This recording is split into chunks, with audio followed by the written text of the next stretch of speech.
Olá, meu nome é Tyron Geomafia, sou mestrando do Laboratório de Transformação Mecânica e agora eu vou falar sobre a obtenção da curva de escoamento através do ensaio de tração e compressão. Então, primeiro, vamos para os objetivos do trabalho. Logo após a introdução, o ensaio de compressão, vai ter o vídeo da aula prática de compressão, depois o ensaio de tração, um vídeo da aula prática de tração, e ter os cálculos, os relatórios e, por último, revisão bibliográfica. Então, o primeiro objetivo é construir uma curva de escoamento de um material a partir dos dados adquiridos no ensaio de tração e compressão. E depois, a gente vai equacionar essa curva de escoamento através de um modelo matemático, né, principalmente para deformações a frio. E no caso vai ser a equação de Riemann. Nós estamos habituados a ver esse tipo de gráfico, né? Tensão, deformação convencional ou de engenharia. Então, esse gráfico ele nos dá certas propriedades, né, dos materiais, que são importantes saber. A gente pode ter aqui uma região de comportamento elástico, que dá para tirar o módulo de elasticidade, em teoria. Também tem o limite de proporcionalidade do material. Logo após tem o limite de escoamento dele. Neste caso, o limite de escoamento é visível, dá para ver o limite superior e inferior. Em alguns casos não dá para ver, tem que criar uma reta paralela para, quando atingir na curva, ser considerada o limite de escoamento. Também temos a tensão máxima do ensaio de tração. Temos a ruptura total, né, tensão de ruptura. Esse gráfico ele é um pouco limitado. Por quê? Porque ele não mostra a tensão da deformação real que está acontecendo. Então, para a conformação mecânica, nós desejamos trabalhar no regime plástico, conhecer o comportamento do material em regime plástico. E com isso, não temos as informações necessárias nesse gráfico. Por quê? Porque considera que a área da seção transversal do corpo de prova, durante o ensaio, ele é estável. Mas, na verdade, esse corpo de prova ele está alongando e está perdendo a área da seção transversal. Então, aqui temos uma primeira parte, que é uma região de encroamento uniforme, que o material ele vai deformar plasticamente, só que vai ser uma deformação uniforme, ele vai alongar e vai perder diâmetro na parte central do corpo de prova de maneira igual. Quando chega nesse ponto, na tensão máxima, o que ocorre? Aqui ocorre a estricção. A estricção do material, ele deixa de ser uniforme, aquele encroamento. E com isso, a partir desse ponto, não é mais o estado uniaxial de tensões. Ele deixa de ser estado uniaxial de tensões. Então, para o ensaio de tração, no caso, iremos trabalhar entre o limite de escoamento até a estricção, que é o pescocinho que aparece no corpo de prova. E também iremos trabalhar com a curva tensão-deformação verdadeira, né, que leva em conta essa alteração geométrica instantânea do corpo de prova durante o ensaio. Então, as curvas de escoamento elas descrevem o comportamento mecânico desse material e possibilitam estabelecer parâmetros importantes dos processos de conformação, né, como a força, a potência de um equipamento que tem que possuir para poder conformar aquela peça, e assim como o dimensionamento de matrizes. E essas curvas de escoamento são determinadas por ensaios de estado uniaxial de tensões. Né? Tem que frisar bem isso. Estado uniaxial de tensões. Ou tração pura, ou compressão pura, no caso fase pura. Também torção, mas os mais usuais são ensaios de tração e compressão. Aqui nós temos a curva de escoamento. São curvas de escoamento já prontas de um material, uma liga de alumínio. E no caso, a primeira foi criada a partir de um ensaio de tração e a segunda ensaio de compressão. Então temos aqui o azul de tração e compressão vermelho. Teoricamente deveriam essas curvas estarem unidas, né? Serem as mesmas. Por quê? Porque o estado uniaxial de tensões prevalece. Só que aí a gente já pode comparar algumas coisas. O ensaio de tração, no caso, ele não tem um escoamento tão grande porque é limitado pela estricção. Aqui o ponto de estricção já limita essa curva de escoamento. Porém, o ensaio de tração ele tem uma vantagem comparado com o de compressão, que é ter uma maior precisão nessa curva. Por quê? Porque o ensaio de tração não tem influência do atrito. Já o de compressão a gente utiliza os melhores lubrificantes para poder minimizar ao máximo, né, a influência de forças de atrito durante o ensaio, mas infelizmente fica algum resquício. Porém, a gente considera que é um estado uniaxial de tensões. E por isso tem também essa diferença, essa pequena diferença entre os dois. Então a curva de escoamento ela pode ser equacionada por alguns modelos matemáticos que descrevem a tensão de escoamento em função da deformação verdadeira. E para que equaciona, né, aquela curva? A gente equaciona para plotar essa equação em softwares. Então tem software de simulação de forjamento, no caso, e esse software você plota, né, esses dados do material e com isso a gente simula, né, conformações, forjamentos. E por que isso é importante, né? Às vezes você gasta muito dinheiro para poder fazer experimentos. Então você vai gastar dinheiro com material, vai gastar dinheiro através das ferramentas utilizadas só para testar o material. Então tem que fazer muitos experimentos para achar o ponto ideal. E a simulação está aí para você simular, achar as variáveis, as melhores variáveis que vai te dar o melhor produto. Aí depois você pega essas variáveis e já passa para o experimento para ver se vai consolidar. Então com isso tem uma economia muito grande de dinheiro. Agora vamos para a influência da tensão de escoamento do material. Então existem alguns fatores, uns são relacionados com o ensaio, com o processo de deformação, no caso a temperatura do material que vai ser ensaiado, a deformação, a quantidade de deformação que vai ser imposta, a velocidade de deformação. Então, quanto maior a temperatura, a tendência é que esse material escoe com menos tensão. Quando maior a deformação, mais resistente o material vai ficando à próxima deformação. Então ele vai encruando, então ele cria uma resistência. Então a tendência é que quanto mais se deforma ele, mais força é necessária para deformar. E a velocidade de deformação também influencia.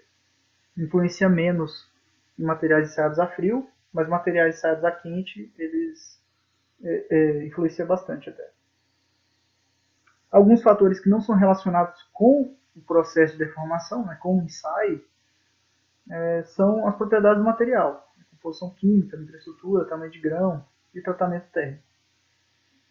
No caso, a gente vai utilizar essas variáveis aqui nos ensaios. Então, a equação utilizada para a deformação a frio é a equação de Hollow. Ela é dada por tensão de escoamento, é igual ao coeficiente de resistência vezes a deformação verdadeira elevado a expoente de encruamento. Esse Czinho e esse N a gente vai ver como é que acha aí depois. Também é importante frisar a tensão de escoamento inicial, que a gente até aproxima do limite de escoamento. E essa tensão de escoamento inicial ela é importante porque ela vai iniciar a curva de escoamento. Só que tensões abaixo dela, a gente vai considerar como sendo a própria tensão de escoamento inicial. Por quê? Porque essa curva, com baixas deformações, ela tende a ter uma tensão muito pequena. E com essa tensão muito pequena, ela não é condizente com o que acontece na realidade. Então, para isso, a gente confere que os valores abaixo de KF0 vão adotar o valor de KF0. Aqui é um exemplo, né, uma curva obtida pela equação de Holomov. Então, a partir da curva de escoamento desse material, a gente tirou a equação de Holomov dele e plotamos. Aqui tem a curva, chega nesse exato ponto aqui, que é o KF0, todos os pontos anteriores a gente considera como sendo KF0 também. Ok? Agora falar sobre ensaio de compressão. Aqui temos uma prensa hidráulica presente no laboratório. Ela é composta por duas matrizes. Então, matriz superior e inferior, superfície plana. Temos o LVDT, que é o transdutor de deslocamento. Então, esse transdutor de deslocamento ele fica aqui na lateral. Ele vai medir o deslocamento desse equipamento. A célula de carga ela vai medir a força. E o sistema de aquisição de dados vai pegar os dados do LVDT e da célula de carga e vai montar um gráfico força-deslocamento. Também, a gente pode observar aqui do lado, nesse esquemático aqui, é que tem o corpo de prova, né, inicial, e o final aqui, como é que ele fica, nas alturas, né? Então a gente tem que tomar cuidado com as dimensões do corpo de prova, porque se ele for muito esbelto, pode ser que o material acabe flambando, então ele vai deixar o estado uniaxial de tensões, né? Então o ensaio não vai ser validado. Também tem outras coisas que devemos tomar cuidado, né, como a limpeza das superfícies, a adição de lubrificante de boa qualidade, também checar o paralelismo entre o corpo de prova e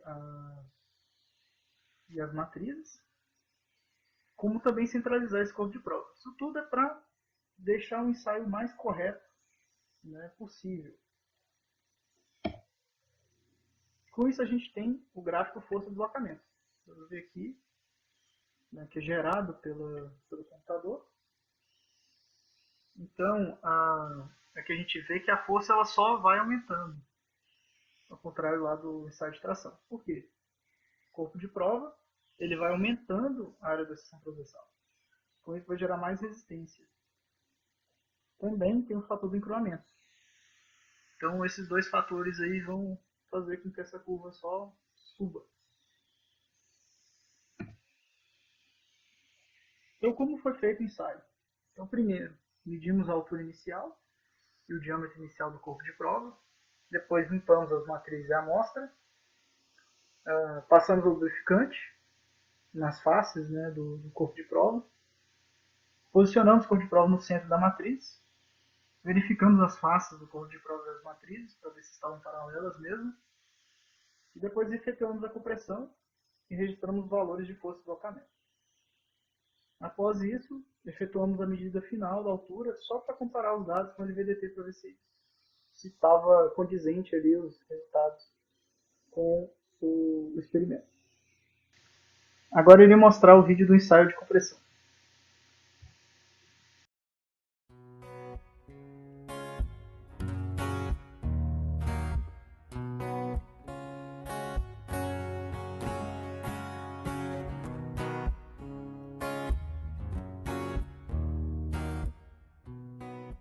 Então, pessoal, hoje nós vamos fazer uma aula de ensaio de compressão a frio para a obtenção da curva de escoamento.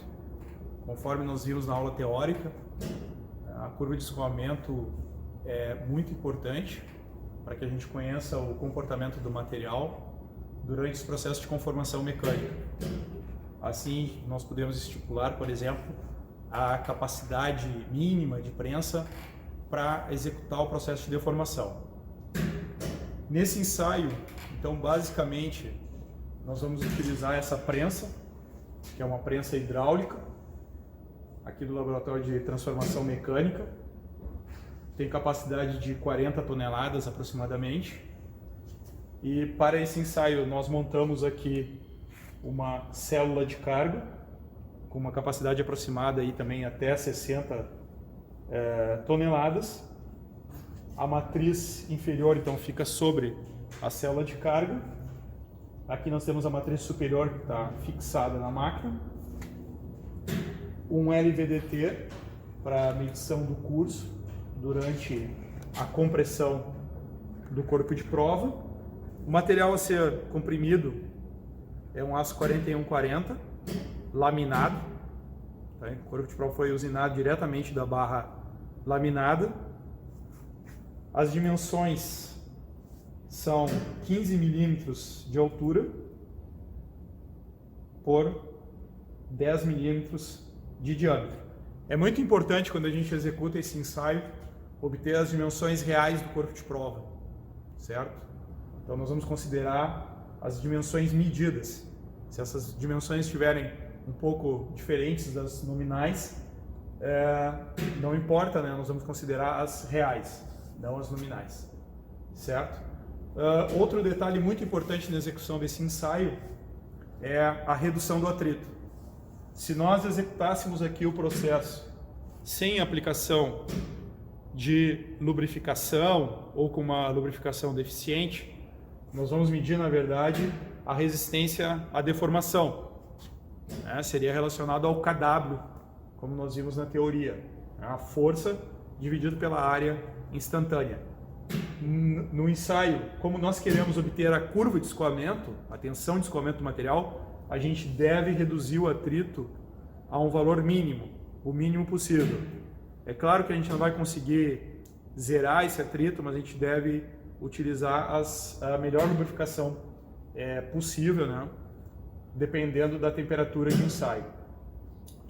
Hoje nosso ensaio é a frio, né? Nós poderíamos também executar esse ensaio a quente, tomando uma série de cuidados para não perder temperatura para as placas da máquina, para as matrizes, certo? Então, pedir aqui que um colega se aproxime aqui para colocar o corpo de prova na máquina.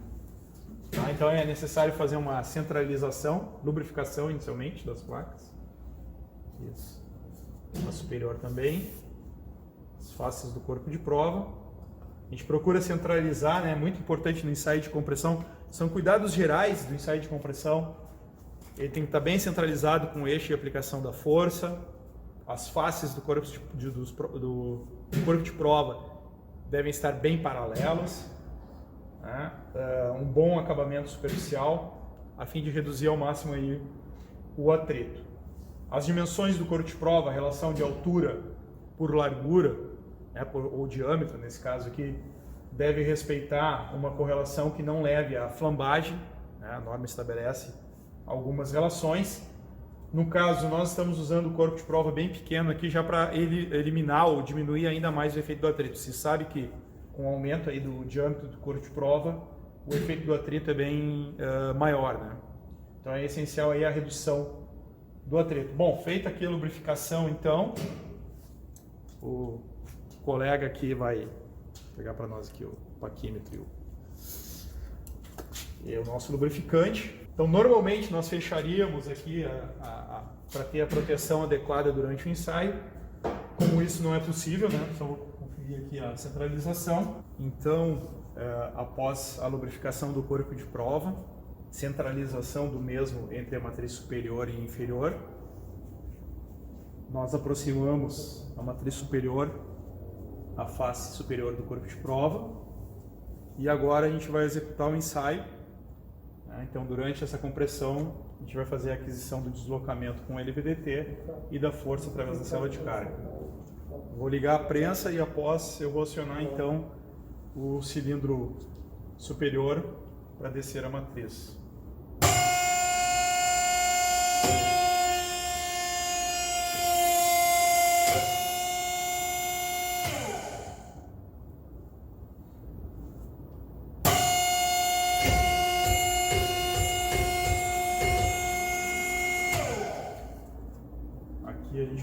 verificar, o corpo de prova então foi comprimido, certo? Ocorre um certo embarrilhamento porque o atrito não foi 100% zero, mas a deformação ocorreu de forma homogênea desse corpo de prova.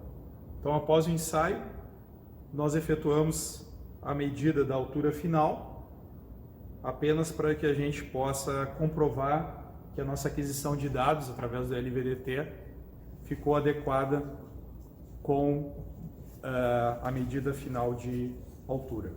E temos agora 4,24 milímetros após a compressão, certo?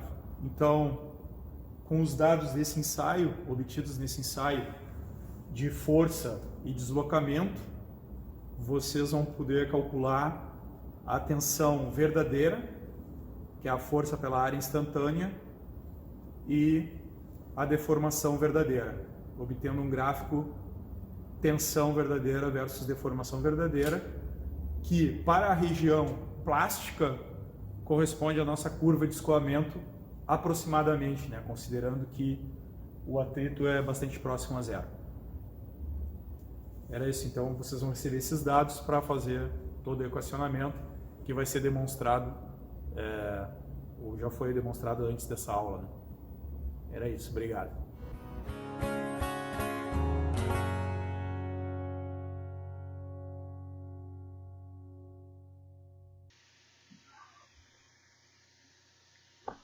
Pois bem, retornando agora para o ensaio de tração, a gente pode ver aqui, né, um comparativo da curva convencional, como que ela é, e a curva verdadeira.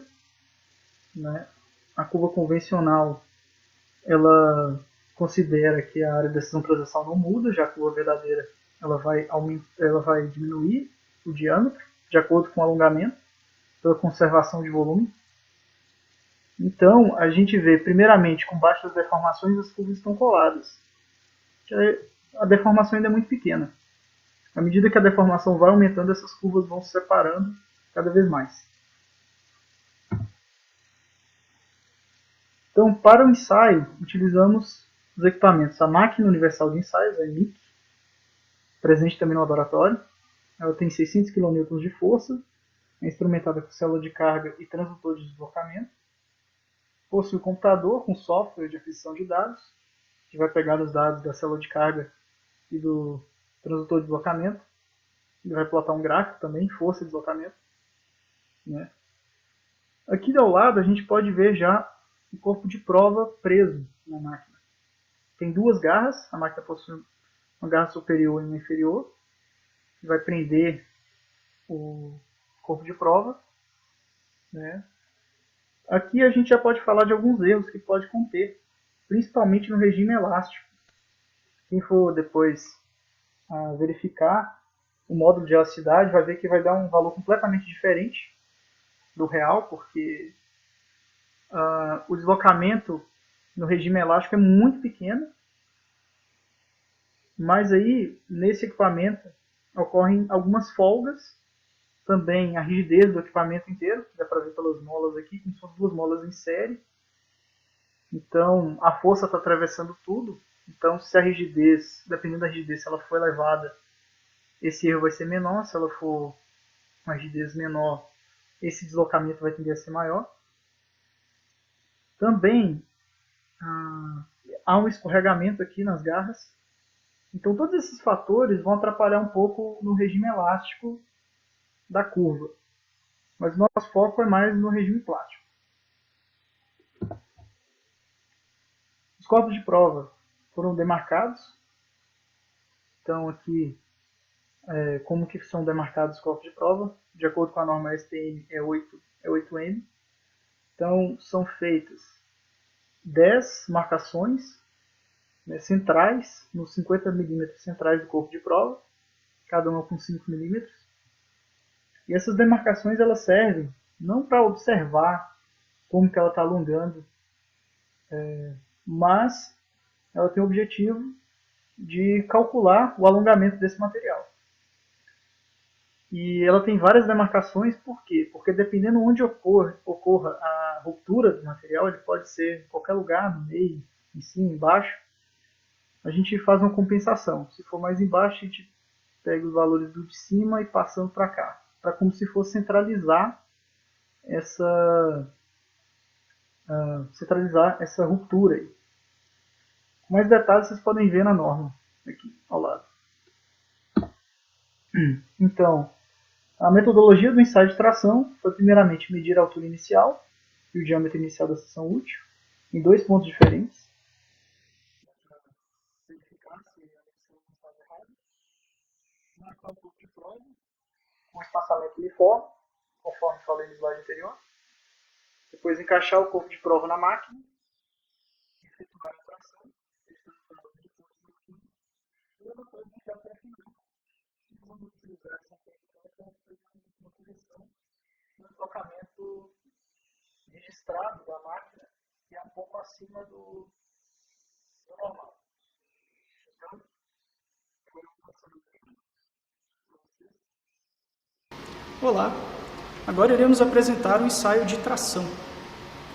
Qual que é o objetivo do ensaio de tração? O ensaio de tração ele tem como objetivo descobrir a curva de escoamento do material. A gente tem aqui um corpo de prova, e esse corpo de prova ele já está demarcado, o comprimento útil dele já está demarcado, dividido em 10 vezes, e existe uma relação de aproximadamente 5 vezes o comprimento útil e o diâmetro. Então, essa máquina, a EMIC, irá fazer uma força, irá criar uma força uniaxial que irá tracionar esse material. E o computador irá gerar um gráfico força-deslocamento, que posteriormente a gente vai ter que transformar esse gráfico força-deslocamento em tensão-deformação. E essas medidas iniciais de comprimento e diâmetro, nós iremos fazer essa medição, iremos passar essa medição e logo após a medição final. Tá.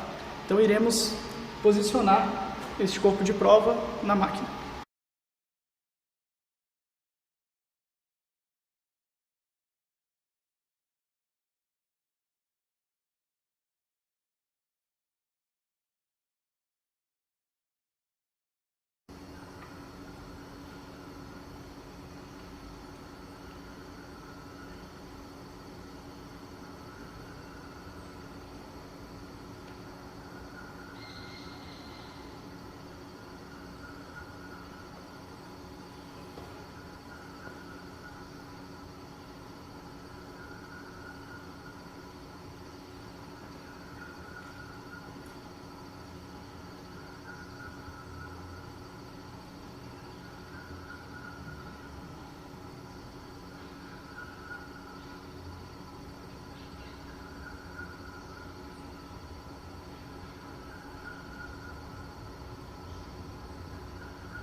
Então, nós tiramos este material de lá, das garras, material fraturado, e agora nós iremos unir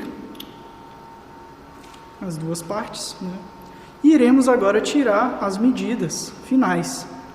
E esse comprimento será ajustado ali no computador, A gente terá que ajustar esse comprimento para conseguir a curva real de tensão deformação, ok? Retomando aos cálculos, primeiramente vamos para a correção do deslocamento no ensaio de tração. Isso ocorre por quê? Porque o deslocamento registrado pela máquina, pela EMIC, ela é um pouco acima do que deveria ser. Porque a gente está medindo a região central do corpo de prova e o deslocamento conta como o deslocamento da máquina, com o deslocamento de toda aquela estrutura do corpo de prova. Então a gente aplica um fator de correção para tentar corrigir essa variação que tem do deslocamento. Então, o fator de correção é dado pela variação da altura da região central do corpo de prova que a gente mede, tanto inicialmente quanto no final, né, pela variação do comprimento que a máquina está registrada. E esse valor a gente vai multiplicar por todas as deformações, as pequenas deformações que tem registradas em Excel. A partir da lei da constância de volume, é possível determinar a área instantânea do corpo de prova. Então a gente pode ver aqui que o volume final seria o mesmo do volume inicial. Então a área inicial vezes a altura inicial seria a área final vezes a altura final. Isolando a área final, a gente teria essa parte aqui.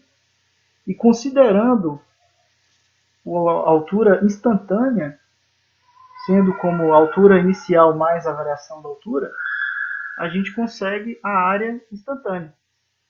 A área instantânea seria, no caso, a área inicial vezes a altura inicial sobre a área inicial mais a variação instantânea daquele H.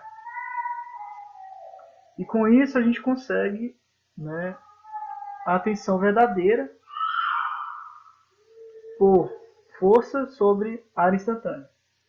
Também conseguimos calcular a deformação verdadeira, φ como sendo ln da altura instantânea pela altura inicial. Então, onde se determina o ponto de escoamento inicial? Né, o Kf0. O Kf0 é quando se inicia o escoamento do material. Aquele ponto limite ali que inicia o escoamento. Mas muitas vezes esse ponto não é visível, você não sabe onde está. Então, adota-se o limite de escoamento, que é definido pela intersecção de uma linha imaginária, que é paralela, que é aqui, essa linha, que é paralela com a distância de 0,002, do início aqui, e onde ela intercepta na curva fica sendo, né, então, a tensão de escoamento inicial, que é um valor próximo que a gente adota. E com a curva de escoamento, agora é possível equacionar ela para se modelar de acordo com a equação de Holm, que é dada pela tensão de escoamento, que é igual ao coeficiente de resistência do material, vezes a deformação verdadeira, elevado ao expoente de encurtamento. E para isso, nós pegamos a curva, né, de escoamento, então a gente vai passar ela para a base logarítmica. Passa o eixo dela para a base logarítmica, log de Kf, e o outro eixo log de φ. E vai encontrar uma curva. E a partir dessa curva, a gente cria uma linha de tendência, que é uma reta. Então essa curva vai se aproximar de uma reta. E com essa linha de tendência, nós vamos ter os valores, tanto de A quanto de B, dessa equação da reta.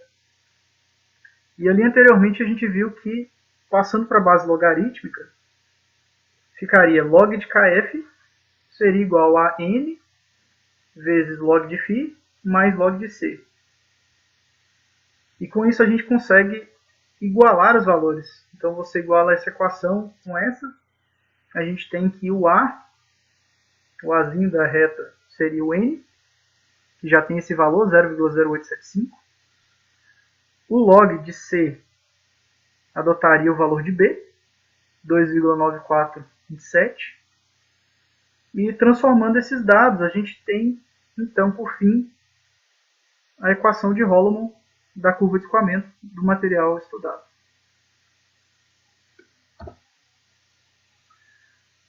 Agora vamos para os relatórios.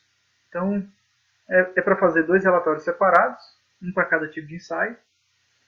Então, o relatório ele tem que possuir uma introdução, uma breve descrição do que foi falado.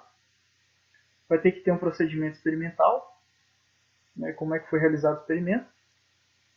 Os resultados, então, incluem o gráfico força-deslocamento para os ensaios, a curva tensão-deformação convencional, a curva tensão-deformação verdadeira, determinar a tensão de escoamento, KF0, para φ igual a 0,002, o gráfico da curva de escoamento, o gráfico log de KF por log de φ, determinação da equação de Holomon e finalizando, né, com uma análise dos resultados, uma análise crítica do que teve com os materiais e a referência bibliográfica.